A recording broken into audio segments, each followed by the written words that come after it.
Hey guys, Jeff here, and before we get to today's episode, I wanted to let you know about our Season 4 sponsor, Adventure is Out There Travel. If you're listening to this podcast, there's a pretty good chance that you're in the middle of planning your next Disney vacation right now. So why not make it easier for yourself? By working with an Adventure is Out There travel agent, you'll be having an experienced vacation planner doing the heavy lifting for you. Adventure is Out There Travel specializes in making sure your entire group gets to experience the type of activities they want in order to make your trip even more magical. Whether heading to a Walt Disney World vacation in Orlando, flying west to Disneyland, or floating on the high seas in a Disney cruise, Adventure is Out There Travel can help you plan the vacation of a lifetime. Visit adventureisouttheretravel.com for your free, no-obligation quote today. Now on with the show. Do you dream of fairies and princesses? Then you've come to the right place. Welcome to Disney Coast to Coast.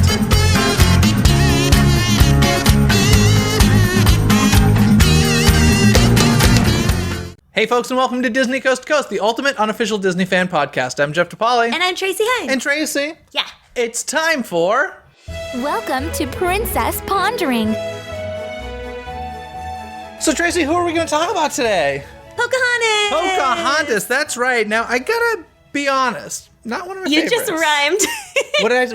Pocahontas. I gotta be honest. Oh, well, I'm a poet and I didn't even know it. I mean, it was beautiful. Well, thank you. I'm not a huge fan. And I try to be. Of the whole movie, or like... It puts me to sleep, man. It's very serious. It's such a weird thing for Disney to do. Not only is it a weird subject matter story for Disney to tell, but on top of that, it followed Mermaid, Beauty and the Beast, Aladdin, Lion King. Yeah. So like the mega films. And then there's Pocahontas. I remember vividly because I'm old enough when Pocahontas came out and being like, I don't care. I don't want to see this. I never saw it in theaters. I did. I was very swept away with it. Because of the music. Well, the music is phenomenal. Because of the music. But I gotta see, at the time it came out, I didn't like the music. I was like, this is stupid. Now, of course, I love the music in this movie. It's Alan Menken. Yeah. I mean, it's really, really, really good music, but it's just not one of my favorites. It's a hard one for me to get through if I'm gonna be completely honest. you know, it's obviously, I feel like it's more grown up. For Disney. Sure.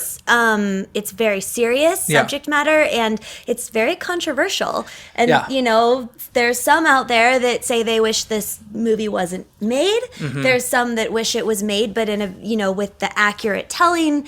And, you know, But even the really history books difficult. don't tell it accurately. They don't. I think there's a lot of mystery about this story. Yeah. You know, well, I'm sure we'll get into that. We'll get into it. The real story. But this did kind of start a trend of like not so successful films. So because after this was Hunchback of Notre Dame, which I think is brilliant, but not a hit. Yeah, I mean, I love it. I love that one. Like, I thought you were going to say something. It inspired Mulan because Mulan wasn't that it was afterwards, right? Mulan was the next one. Hunchback was after. Or no, I mean Mulan came after Pocahontas, not directly, but I mean, it was the next movie that they took on that was like inspired by historical quite possibly events. I think, unless you count Hercules as a true story. I mean, but yeah, no, I think you're demigods out there walking around. Hey guys, shout out to the demigods. I think you're right, though. Now, the interesting thing about Pocahontas was this was supposed to be a hit. This was like really supposed to be a hit. It was made the same time as Lion King, and that was supposed to be like the experimental film, but this one became the hit. Before we get into it, I do have to ask, though, okay, John Smith. Yeah. Why is he the only Brit with no accent? What is this?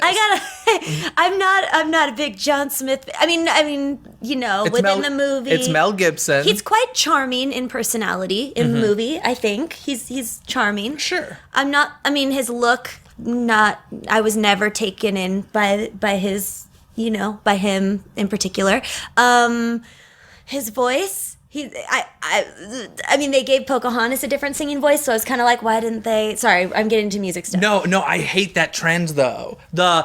I mean, I know they did this with Jasmine and stuff. I hate it when it's a different actress doing the voice and a different singer doing the singing voice. I'm like, why? Well, why? There's this place called Broadway where people do both. Go find somebody. I know. Well, they cast her singing voice. Do you know the story of that? Why that happened? So Miss Saigon? No, that's Judy Kuhn. Irene, what's her last name? Irene. The voice of Pocahontas? The singing voice. It starts with a B. The singing voice is Judy Kuhn. Oh, I'm sorry. Judy Kuhn. Irene Bedard is the speaking voice. Okay, so they cast Judy Kuhn first, and she was supposed to do the speaking voice as well if they couldn't find a Native American. Oh. That's what it was, is they wanted someone who was a Native American for the role of Pocahontas, but I guess they cast the singing first. And so when they found Irene,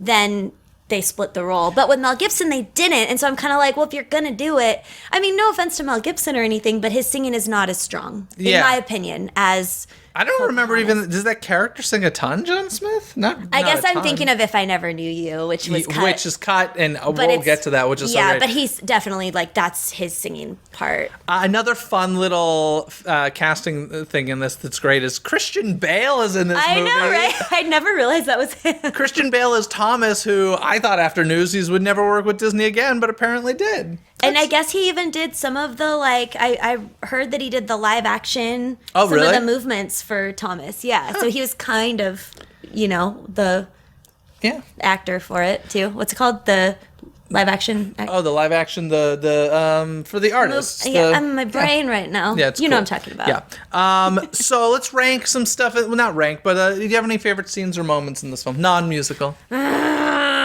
No.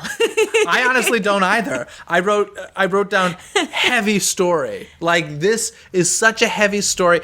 I will say now, in the past, I have given kind of some crap to the side animated characters that they're so cute, that I feel like aren't really necessary to the story. And in the case of Pocahontas, I would say I don't really think they're necessary, except for the fact that their comic relief is so needed in this movie. Because Nico is the best. Oh, and what's the hummingbird's name? Flit. Flick?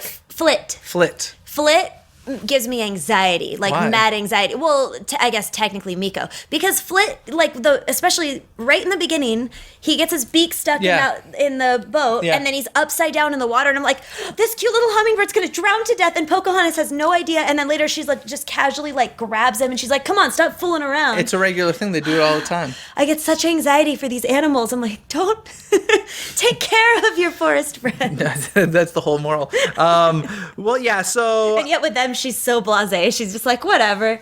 They're just here, scampering around my feet and in the air. There is one thing about Pocahontas' design that I absolutely love, and I wish Disney would get back to this, and it's her eye size. Because I'm so sick of alien mutant eyeballs on the current princesses. Well, what about Ariel? They're huge. But, you don't like that?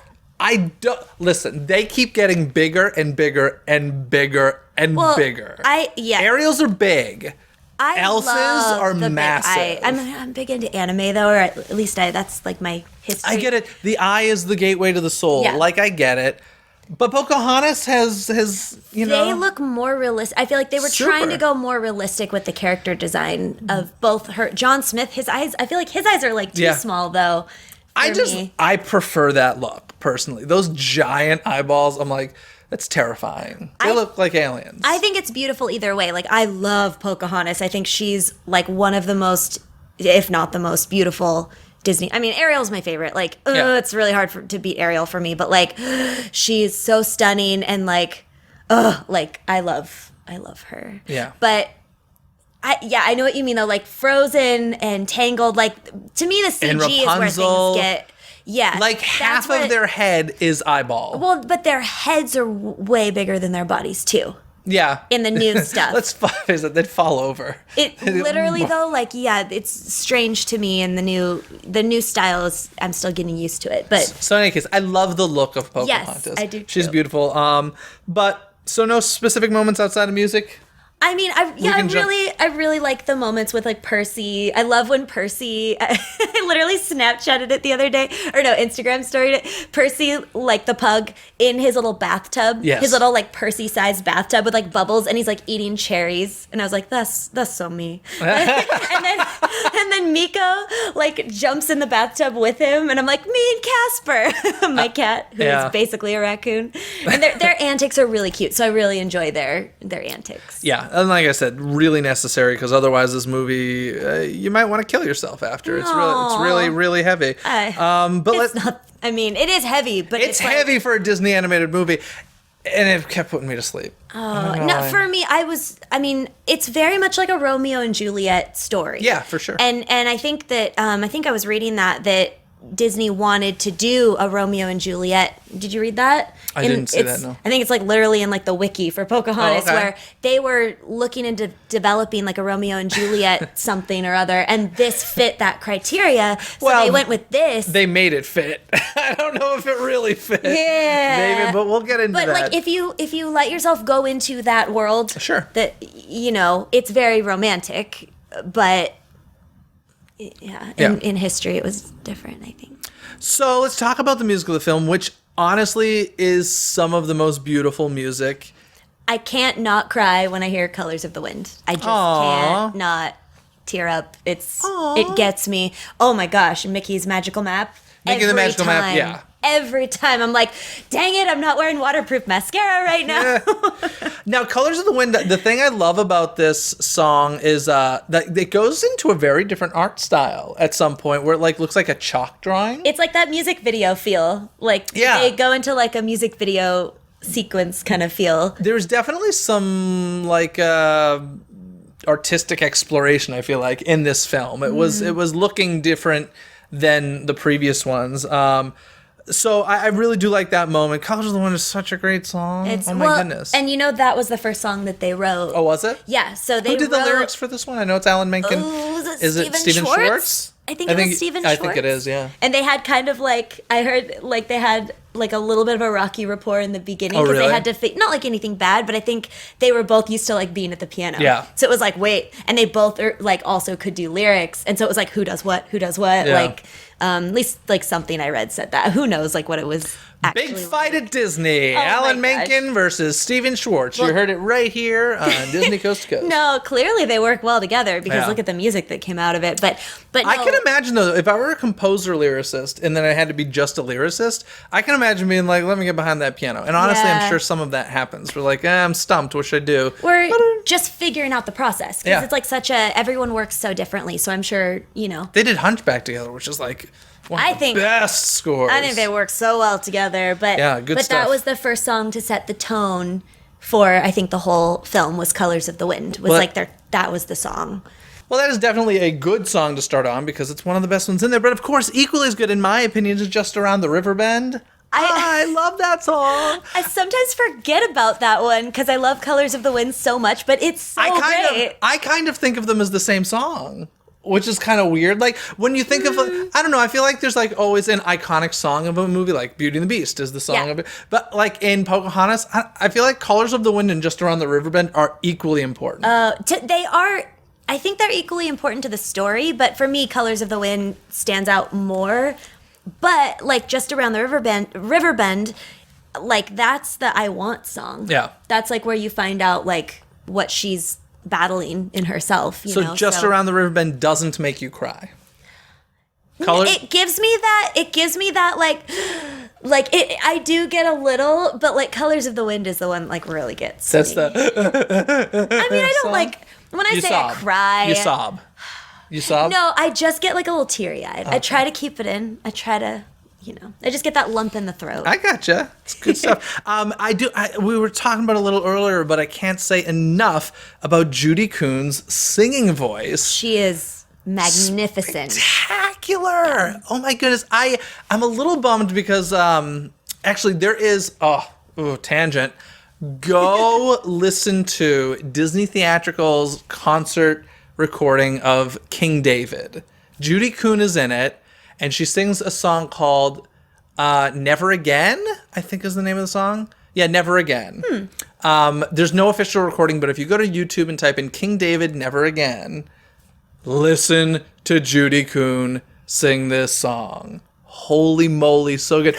Her voice is spectacular. I wish she did more music I like, but like her personal choice is a lot more like old-fashioned musical theater, which isn't really my thing. But like, but I love your voice so much. Please sing some more modern stuff. It's so, so good. I wonder how they found her. Because I know she was cast first, but I don't know like how, you know. Yeah, I'm not sure either. I wonder if one of them, maybe Steven Schwartz, worked with her or something. I don't know. If you guys know, let me know because I'm curious. Leave a comment below on YouTube. Yeah, she's fantastic. Now, you had mentioned a song called If I Never Knew You. My other favorite. I really love this song. Interesting story about this song, though. Yeah, so in test audiences, the kids, I guess, got bored. And it said, like, the teenagers got kind of, like, I don't know, it said there was, like, a comment about something, like, I don't know, something about the teenagers, like, maybe they were bored, too, but, like, it just didn't go over as well with the kids. And so they cut it. They said the same thing about Part of Your World, though, so don't trust test audiences. I know, right? Yeah. I love this song. It's so, like, I think it's really pretty. But it's a great song, but they did end up adding it back in for the 10th anniversary version of the film, so I guess it's an option on the DVD where you can watch it, and they animated it now. So here's a funny story. Let's hear it. Because that was the one I had, I thought that was the original version, and they cut it from the movie. Oh, Because, like, I'd seen the movie, but I didn't, when I got the DVD, I didn't remember. I was like, I just took that as, you know what I mean? And so, like, when I was rewatching it, I was like, where's the song? I was so excited for that song, and it wasn't even in there. And it's I was in like, the credits. That's it. Yeah, but it's like not the same version. No. Yeah, it's a pop version. So I was confused. I was like, they cut it out of the movie, but really they added it into the movie in that DVD. That happened to me with Muppet Christmas Carol, where there's the song. There's a time when I get so angry that it's not in there. So it was not in it in the theater. It was in the original film. When Love Is Gone is the name of the song. Yeah. It was not in it in movie theaters. And then when it was released, I think on home video, they added it back in. But I never saw it in the theater, so that was like the real version to me. I did see it in the theaters, but I remembered watching it over and over and over again on the VHS, so I thought it was in there. And then like years later, the DVD came out and it wasn't in their like theatrical version with that song cut. And then another version with the song in it. So it was like very confusing to me. I can't believe it wasn't in the film because it's such a good song. So I do this thing where if that's the case, I have to pause the movie and go on YouTube and watch it and then unpause. Oh my God, that's crazy.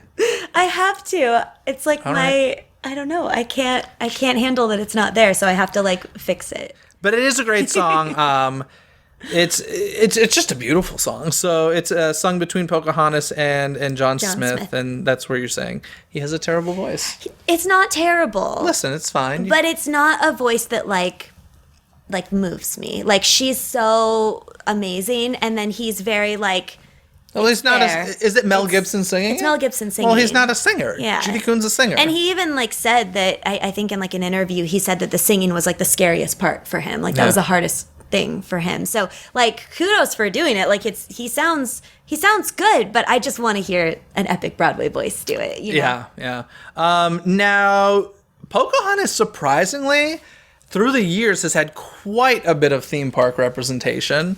More than I even realized, especially when the film was first coming out. There was a show called The Spirit of Pocahontas, which was at Disney-MGM Studios and Disneyland. You seem to remember seeing this. And I think I saw it when I was a kid with my parents. I think I vaguely remember watching the show. So I don't remember a lot about it. Yeah. I have kind of a bad memory when it comes to stuff like that. But I was like, I feel like I watched a Pocahontas show and she was like singing on stage at that area over there, like when it was like the Fantasyland Theater, yeah. Yeah. The story was told like with Native Americans playing all the characters, which was interesting. So like John Smith wasn't really a character. There was Pocahontas and then like an ensemble of Native Americans. John Smith wasn't in it? No, oh goodness. That's okay, so hard.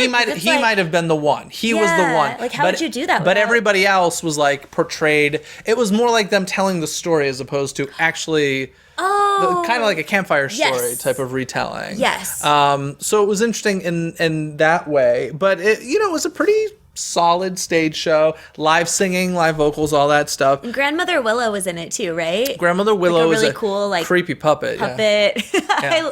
I kind of love her, but yeah, it's creepy. Yeah, creepy puppet. Dead grandmother in a tree. Yeah. Is that how you take her?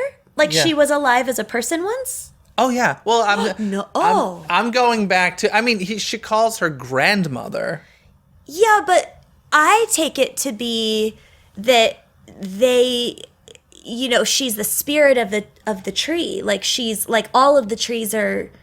Oh, I thought have like life, and she's the wisdom of like she's like Mother Earth kind of. That's how I took it. Not like she's her physical grandmother. Like that's actually a very like Ender's Game. It's very Cinderella. Original Cinderella story. There's like this other lore of like people that die and then become trees and in the Ender's Game. So anyways, I digress. I didn't take it that way. Okay, I took it to be very like the spirit of nature, and she's like an embodiment of, You're probably right. I always pictured dead grandma under the tree. It's kind of less creepy that way. Yeah. Because she says she's been alive for hundreds of years, right? Or thousands of years? I'm telling you, I kept falling asleep. I tried twice to watch this movie, and I was just like, I don't know, this isn't doing it for me. As good as the music is, I don't know. It's not great to me. It's on the. There's a lot. It's on the lower level. Of levels to this. Listen, it's better than Brave, but that's not saying much. I'm not a Brave fan. We got a Princess Ponder Brave one of these days. No. Oh, we're looking really forward to that one. Let me tell you, the viewers and listeners can't wait because they know how much I love Merida. It takes me to a not good place, but I'll do it for you. Yeah, you got. Don't do it for me. Do it for I'll do it for you viewers guys. and listeners. I'll explain why. It's a personal reason though for me. Okay, well, it's just because it's terrible for me. She's got great hair. I actually disagree. I hate her hair. It looks good on Bernadette Peters. Ginger hater. No, it looks good on Bernadette Peters, but it doesn't look. We'll get into it. Yeah, when we get into it. We'll get there. But yeah. So Spirit of Pocahontas was a show. There's like a live campfire in this show and the giant pyro stuff. Wait, real fire? Yeah. So that's like, cool. As a pyromaniac, I'm like and dangerous. win. I love that. I thought you were gonna say wind. I was like, no, that's just a win. Put pyro in anything for me, and it's a win. Now, another show that existed was Pocahontas and Her Forest Friends, which was at Disney's Animal Kingdom. And this was an interesting one because it was live actors playing Pocahontas, Mother Willow, creepy puppet. Grandmother Willow, sorry. Creepy puppet. And live animals, it being Disney's Animal Kingdom. I want to see this. Yeah, so it was not like retelling the story of Pocahontas. It was more about conservation and protecting the forest and That's cool. live animals and stuff. And so yeah, they should be talking about things, and Miko would come up, but it would actually be a raccoon running across the stage. Amazing. If I'm remembering correctly, I feel like Patrick has talked about this on past episodes, and he loves the show. It didn't rock my world. I thought it was okay. I think I preferred the other show. But Animal one? No, the one Spirit of Pocahontas. Oh, this animal one I didn't love it, but Patrick, I believe this is the one he really liked. So, it's fitting. It's fitting that Disney's Animal Kingdom would have a show with live animals. Yeah. So I liked the way that it worked there. But I just didn't find it as interesting. But it was really short too. It was like 15 minutes. Oh, wow. Whereas this... Probably because the animals, they don't want to, Well, they really, they run across the stage and then they'll leave the stage. But there's a lot of, laws and stuff about that. So I'm sure they were honoring all of that as well. Especially at Disney's Animal Kingdom. Yes. What else? So Fantasmic at Walt Disney World. Oh, my God. has a Pocahontas section in it. I'm telling you, Pocahontas... You mean the whole show? The whole show? What are you talking? It's about as long. It's about as long. It's way too long. It's like the whole thing is like. Listen, I'm sure if you lined it up with the Peter Pan section that we used to have at Disneyland, I'm assuming we're not getting it back. It just turned into a puddle of tears. Yeah, right now. but I mean, it basically takes over that piece of the original Fantasmic show, and so I think if I'm not mistaken, it came out right around the time that Pocahontas came out, right? Because 1998, I believe, is Fantasmic at Walt Disney World, and it was and 95. the film was 95. Yeah. I mean, to me, it's like so random. It's the dig song. Like dig why? and dig Why? and dig. Because we needed a villain. But like, why that? There's so many amazing villain songs. Like, why? Because they wanted a giant campfire. I don't know. Well, I don't. It's I weird do to like me. the It's visual weird. of Pocahontas and John Smith on the mountain. I do love Like, I that. think that works. I mean, don't take out like her. Okay. But just that whole the dig Well, the thing. Fantasmic I is felt like about- I was just sitting there watching people dig for a very long time. Fantasmic's about the villains. That's true. So you gotta have the villain. Of I mean, I'm not opposed to having him like be a part of it. It was just too much digging. I zoned out. I was like, all right, Okay. waiting for the dragon. I appreciated the difference. It is cool that it's different. Yeah. But I prefer ours. Oh, well, Or- yeah, that's undeniable. Well. Disneyland's Fantasmic is the best. We'll see. Yeah. It's great. We'll see. But then there's Mickey and the Magical Map here at Disneyland. I love it. I'm with Patrick on that. I love it. Well, I don't love the show, but undeniably, I mean, it's grown on me, but the princess sequence is the best part. And people Pocahontas. lose their minds when Pocahontas comes out. Because, okay, I mean, I've only seen the show like a handful of times because I've said it before. I don't get to the park that often. I'm sorry, it's shameful. But every time I've seen it, the Pocahontas, her voice is like phenomenal. Killer, yeah. And I mean, the casting for Pocahontas in that show is like perfection. At least from what I've experienced. Well, and I cry. It's so beautiful. And like the visual. Yeah. Her standing up there with the staff and she's just so majestic. And Does she have a staff in the movie? no. She doesn't? I don't think. Wait, I Yeah. don't think so. I don't think so either. But it's Yeah, it works. it's a great moment. No, I just think it's interesting because it's kind of like people know, okay, this is going to be a powerful voice with a beautiful Yeah. song. Because I don't feel like people are cheering for Pocahontas. I don't think like they're diehard I fans of this film. I don't know about the film, But but, that's- I think that's what I mean. her. Yeah, so- that's how I feel. It's like I love her, but I'm not as big on the film itself. But I really love her Yeah. character and stuff. I agree, though. She's like one of the best parts of Mickey and the Magical Map. Yeah. I love it. So she has had quite a bit of theme park representation through the years, some still today. But And she's there. She's there. at the park She'll- sometimes, I think hanging she out. still does meet and greets at Animal Kingdom, I think. Oh, and at our park though too. Wasn't she in Fantasy Fair, or is she in Fantasy Fair? Oh, no, I never wait in line for that. I think she's a part of it. I think she comes Really? out. I don't know if she still does. But I've back seen her at like a few years special ago, events. I've seen her I would do see her over there. Maybe, quite possibly. So what attraction would you like to see created for her? I don't think you're gonna like my dark answer. ride. No. Oh. I mean, yes. I always want a dark ride. I want to ride for everything. But Let's hear it. no. Okay. I think it'd be really fun to have an interactive Grandmother Willow. And you would go and she would kind of like give you advice. Like you would ask her questions and she would have like it would be like a voice actor. It's a that magic 8-ball Grandmother Willow. Yes, but like Crush, you know how he, Yeah. So I would want there to be someone like providing her voice, you know, not like a recording. I'd want it to Yeah. be like an actor, a voice actor, and you would, you know, have a little chat with Grandmother Willow, and you would go and you would like hang out with her for a couple. Everyone gets like a minute or two, and you can ask one question, and she gives really generic sage advice and makes you feel very loved and wonderful. I think that I don't know how popular that would be with children, but I think it's an interesting idea. I think it'd be cool. I don't know. Potentially creepy. Yeah, but maybe it would be something where she's like a bit in the distance, so you're not like face to face. Like maybe she's like a little bit further down the way. And like imagine like her branches like moving, because like she'll move her branches and stuff, and like, you know, think like the wardrobe in Belle's. Oh, yeah. Right? So that kind of a thing, except maybe an actual voice actor so that she can have more personable answers. I think it'd be cool. Okay. For me, I'm going to contradict myself here. Oh. Because normally, I'm going to talk Rivers of Light for a second, because I have not seen it personally other than video. I haven't seen it at all. I'm waiting. 'Cause I want to and experience it. The reviews are in it's not good. Oh. And from what I've seen, I don't think it's very good. Okay. But as I've always said, I appreciate the fact that it is not connected with the franchise or intellectual property. I like the fact that it's like its own little original story. We don't have enough of that anymore in the parks. Yeah. Having said that, get rid of it Oh. and make it a Pocahontas show. And you think legitimately, you want that, or I think Pocahontas is a good home, given the morals of the story, Disney's Animal Kingdom is a very good home for it. Okay. So, if they're not going to make Rivers of Light be good... Whoa. I mean... Called out. It's fine.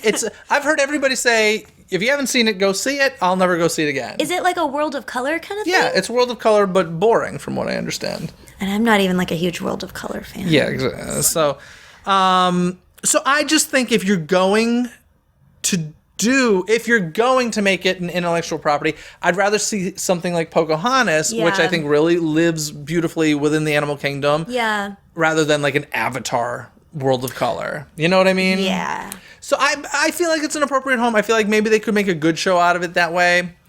I wish they could make Rivers of Light work, but it seems to be like it is what it is and it's not working. So we'll see. What if the Tree of Life became Grandmother Willow? Oh my God, that'd be so. They could do that with map projection. They already have a map projection show on the tree. Yeah. They should totally. Yeah, they should do There's her little meet and greet show thing. I don't know. She's talking to all of you all at once. It's it's an interesting idea. That'd be cool. Now, what do you think? Should this be a Broadway musical? I think with all the controversy, I don't think it's a great idea to go there. But I think the music is amazing. So I don't think I would go there. I can agree with you on that point. I'd go see it if they did it, like, just for the music. But that'd be some great casting, I'm sure. I would agree with what you just said, but if they were just going to... if it were closer to the original story, that would be preferable. They could kind of do like a Wicked thing, where they could like literally... You know what I mean? Like, if they So here's what really happened. Yeah. Well, that's kind of what they tried to do with the second movie. Okay. Oh, we can get into that. We'll get into that, yeah, for sure. But yeah, I think it would have some good dramatic opportunities if you were going to put this on stage. It's definitely It's definitely heavy. Yeah. And great music. Yeah. And then they could throw If I Never Knew You back in there.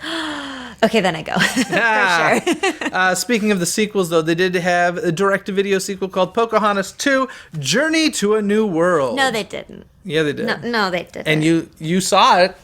Reject. You rejected. So Pocahontas goes to England, huh? I mean, yeah. So this was, from what I can kind of gather, this was their way of trying to make it more like history.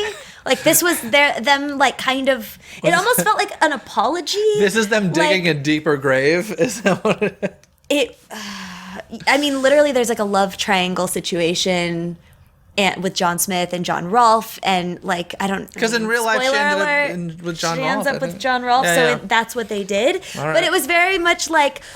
We're so in love, and all, you know, my life is forever changed because I met you, and blah, blah, blah. And then, like, he comes back halfway through the movie, and, like, granted, she thinks he's dead, and so she kind of, like, gets interested in John Rolfe and whatever. And then he comes back, and he kind of turns into, like, trying to tell her what to do and trying to, like, make all these decisions for her, and, like, I'm gonna get a boat, and then you're gonna come with me naturally as my woman, and, you know, and it's very, he kind of turns into someone, and you're like, oh. And then John Rolfe is, like, the one that's like, what do you want to do? You know, and she goes with him, and... Moral of the story, it's just girls, like, stick with the kind, courteous guys. Yes, but it kind of almost erased who Not the John blonde Smith ones. was in the first movie. Yeah. Listen, it just was people, weird. People change, man. People change. I mean, but it's like, this is Disney. I kind of feel like if you're already in a fantasy realm, like, you already made this decision to, like, be a Disney movie version. So, but now you're trying to, like, go back and be the historical version, and it just feels very, like not consistent. Well, as you said, they were being attacked by certain groups, so they had to do something. Yeah, I mean, overall, it's in sort of the vein of Disney, like, straight to DVD sequels. It's not, in my opinion, it's not. It doesn't live up to it. Yeah, I wouldn't. But 5 new songs. Not good. I listen, I don't watch many of the sequels. None of them even, like, made any impact with me. I'm sorry. Who wrote them? I don't know. Okay. I should have done more research on the sequel. Schenken. I just watched it, though. I'd never seen the sequel before, and I just watched it because I was really curious. And Miko and Flit and Percy are cute in it. Like, there's more antics and, like, fun moments with them. And, like, there's good parts, you know. There are good moments and stuff, but it kind of...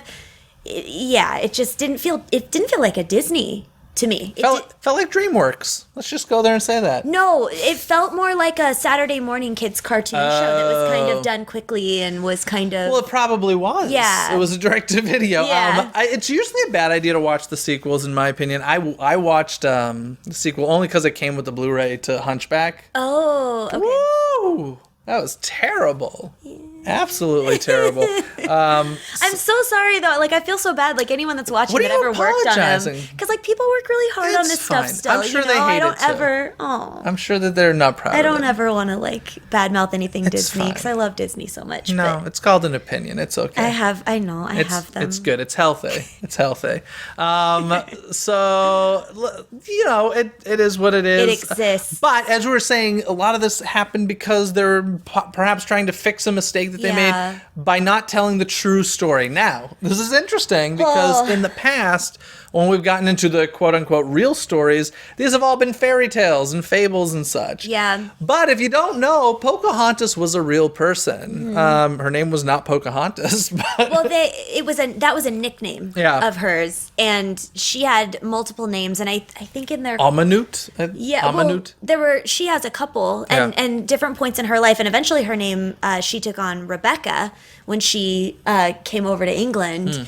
But yeah, she had like I think 4 names or something. Maybe. But I think in their culture they would have different names. Sometimes names were given for I think when you grow up or when obviously I can't really speak to that, but from what I read, she was given like 4 different names in her lifetime. 4 or 5. But yeah, Pocahontas was her nickname. She had an identity crisis. I think it's from what I read, it seemed like it was almost like it was like a safety thing for her. They didn't want the settlers to know her real name because it was like a names have power kind of thing and something like that. But yeah, but she was known as Pocahontas in history, and she was like a kid. She was 10. Some say 10, some say 12. All I know is John Smith was around 27. Oh.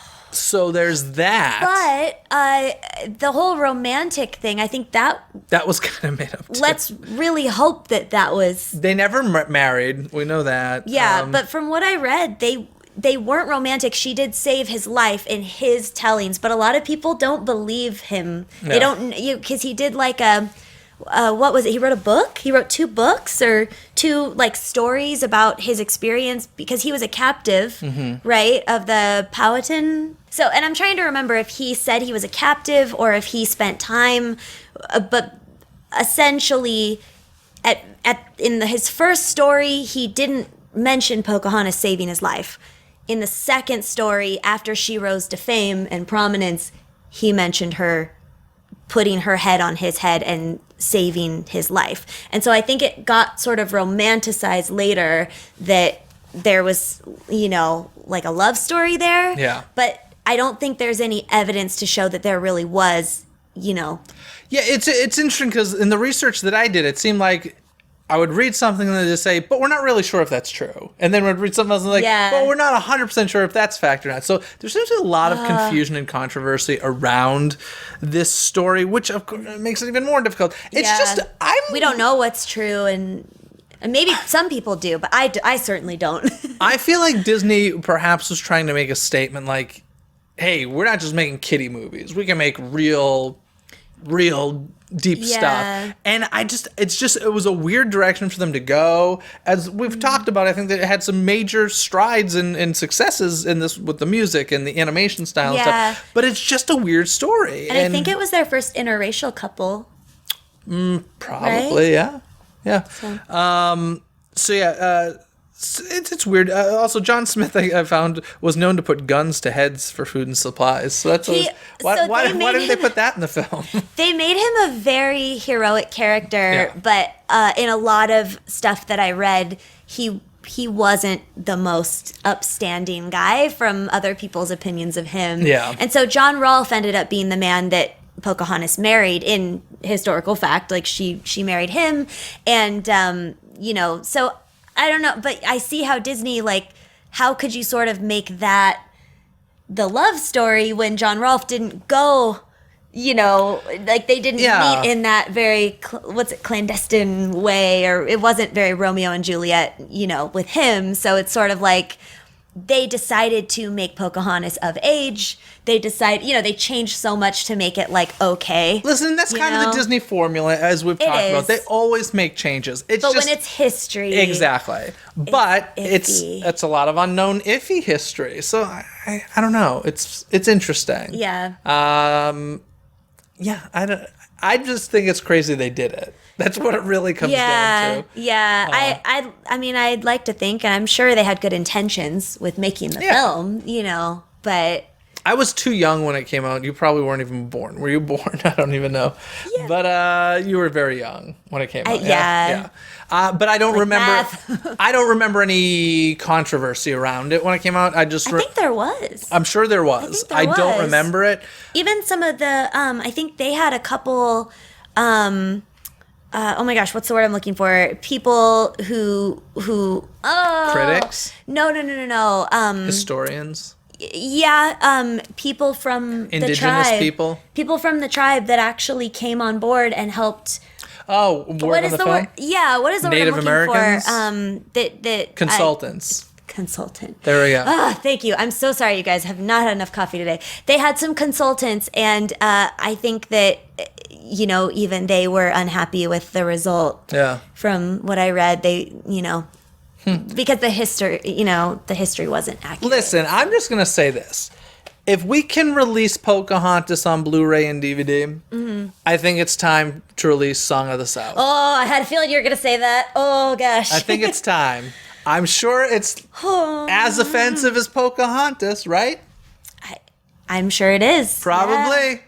So, Mr. Iger, it's time. I don't know if I'll stand behind that, but... I've never seen it. You've never seen it? No, because I can't, because they keep making it impossible to see. I think I saw it on TV when I was a kid. I've never seen it, or maybe not even so the whole therefore movie. I can't have an opinion about it. That's infuriating. Yeah, I don't know. There is something to be said for being able to see our past mistakes so that we can learn for the future. Sure. I'm not saying it was a mistake. I don't know it well enough to even make a judgment, but it just seems very...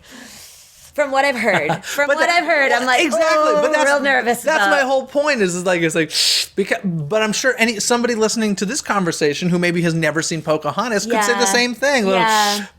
But it's still on DVD and Blu-ray. I guess it's because animated versus live action. I'm sure mentally that does something. But I don't know. It's interesting. Yeah. It's. Of the princesses we've talked about so far, this is my least favorite. I do think that Pocahontas is a beautiful, strong character, and she very much stands on her own 2 feet. With a rock and roll voice, man. I love her voice. Yeah, so I do really like that there's, they're all the Disney princesses are strong in their own way, but I think she's a very strong Disney princess that we have, and I think it's great to have her in the lineup, even though the film may be... separating her from the film. I really like having her in the Disney princess lineup. And I think they've done that quite well in the parks, separating her from the film. So, so it's interesting. And like I said, I would really love to just be in that room when they decided, Pocahontas is the next story we're going to... Oh, really? Really? All right. That's a weird choice. But they did it, and it happened. Anyway, anything else you want to add about Pocahontas? I think we got most of... Okay. Yeah. We've pondered Pocahontas, guys, so that means... It's trivia time! Hey folks, and welcome to Trivia Time. This week I have Christine with us from Divas Dish Diz podcast. Welcome to the show, Christine. Thanks so much. I'm super excited to be here. Yay! Now your podcast is, tell the folks a little bit about your podcast. We have 2 hostesses, Jennifer Novotny and myself, and then we have our divas, Callie and Kat. And what we do is we interview guests every week, and then we do some games. It's pretty fun. It's all laid back, depending on who you ask. I was on a while ago at this point. Yeah, I know. You need to come back. I'll come back anytime you want. But today we're here for trivia, and our subject for today's trivia is going to be the animated film Pocahontas. So, do you have a question for me? Years ago, many years ago, when it basically first came out, I was working at Walt Disney World, and I happened to be going to the casting building for something someone sent me there for, and I got pulled out of just waiting. I was like, everyone's, outside the casting, I couldn't figure out what they were doing. I got pulled away, and someone's like, "Oh, we need you to go over to the character building. We'll explain later." It was like a kidnapping. I'm not even kidding. And it was for a Pocahontas. And funny. I had no clue what I was doing. All I was doing was going there to drop a letter off for my boss. I had no idea what I was doing. So I ended up in casting. I did that for 3 days. Learned dance routines, everything. And I'm like, this is so weird. I realized that all the girls looked alike. And then I ended up getting picked for something different, Corvette Summer, something that was like minimal. You can't remember it. It was a blip at Pleasure Island years ago. Pleasure Island, right? So I have a Pocahontas love. Cool. So there's that. Mine might be so easy for you. I hope not. Well, let's hear it. Okay. All right. So sorry, I have to scroll because I have it in front of me. That's cool. For Pocahontas, in the movie, how many costume changes did she do? I'm going to say 0. Are you confident in your answer? No, because honestly, I've only seen that film like once, and it was a long time ago. But I've never seen Pocahontas in anything other than that classic dress. Maybe one change if there's like a wedding scene or something. I can't even remember. Did they get married? You might lose some cred on this. No, just kidding. You're 100% correct. It's 0, right? So it's 0, but can I do a bonus for you? Yeah, of course. Okay, great. So when did she first appear in the parks, and which park? Oh, goodness. And this is Walt Disney World. I should be specific. Oh, okay. I was going to say, I was going to guess Disneyland first, but so you're saying in Walt Disney World, what park was she? I believe she had a show it was probably Disney-MGM Studios at the time. Is that correct? No. Then is it Animal Kingdom? It is. Okay. Yeah. Animal Kingdom she had a show there. Trying to think what the name of the show was. I don't even remember myself. So don't go there with the name of the show. Okay, I have no clue. So it was Disney's Animal Kingdom, and I would guess 1994. No, it was actually their opening in 1998. She's been there since opening. She was there since opening. I was thinking of the film release and not thinking of when. Yeah, when but Disney's, I don't even know if I saw the show. I never have seen the show, but I've heard great things about it. I know people really like that show. That was I should have known 98. That was very stupid of me. Wow. It's really funny though now because she has a different costume in the park. Yes. Now. Yeah, and I think they made a big deal about her. Now she's wearing shoes because she didn't wear shoes in the first movie, but she wore like a flat of some sort in the second movie. But yeah, now she's wearing shoes and more covered. It's funny because like I enjoy Pocahontas. I really like the music from it quite a bit, but I don't consider it like one of the Disney animated classics as much as like Mermaid, Beauty and the Beast and all that. But when she comes out during Mickey and the Magical Map at Disneyland, people lose their minds. Oh, people go crazy for Pocahontas. So she's OG. She's old school. I guess so. And it's because she appears with Mulan and Rapunzel. It's funny, but they never have her like in the, in the old school Disney princess stuff. You don't see her in it. It's always like the flowy gowns and every Cinderella and all them. But you never really see her doing that. It's definitely interesting. But she's I think she's much more. I think she's become more popular through time. I'm guessing so, right? So what you figure 94? Man, it's a long time. I know, it's a long time. But anyway.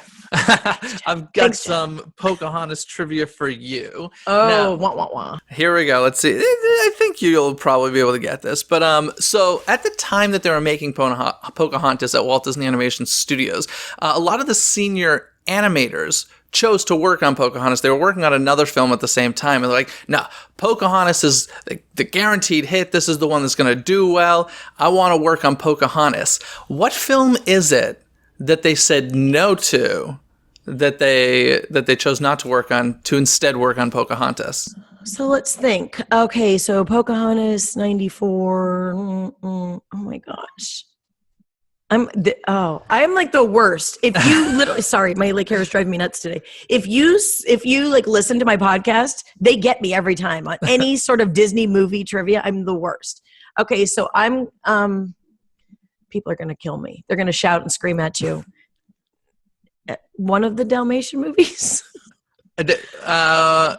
What do you mean one of the Dalmatian movies? One of them? I don't know. Like, one of the sequels?